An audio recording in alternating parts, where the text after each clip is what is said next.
My study called ImmunoPROFILE was an institution-wide effort to implement a multiplex tissue imaging test where we prospectively capture immunophenotype data on patients across multiple cancer types and over a number of years. The study was designed for data to be collected in a prospective manner. So we had a certain number of cancer types that our test supported, and we just looked for patients and tissue that came through the Brigham and Women, Dana-Farber kind of biobanks that met the ICD-10 code. So it was a kind of an unselected cohort.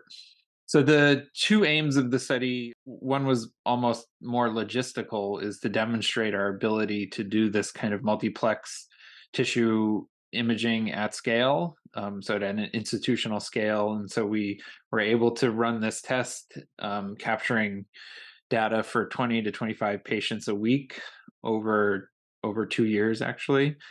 And so we were able to collect data on over 2,000 patients during the time period, which was exciting. So we've demonstrated to ourselves, and when we publish this to the community, that this type of test is possible to run at scale, and the results were highly concordant, and all our quality control measures were high across the entire span of the study.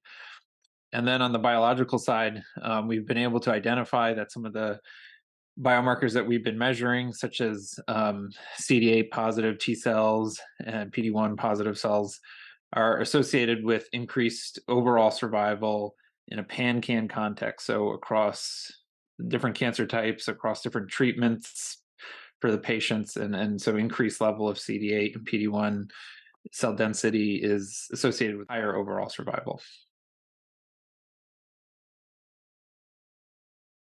We think that this study is really foundational in that we're kind of demonstrating that this type of tissue imaging that explores spatial biology and is now possible to be run routinely at academic medical centers. And we think that the biomarkers that can be derived from our platform and other similar platforms that are out there and other institutes are using are going to be able to help us answer more clinical questions than we can now.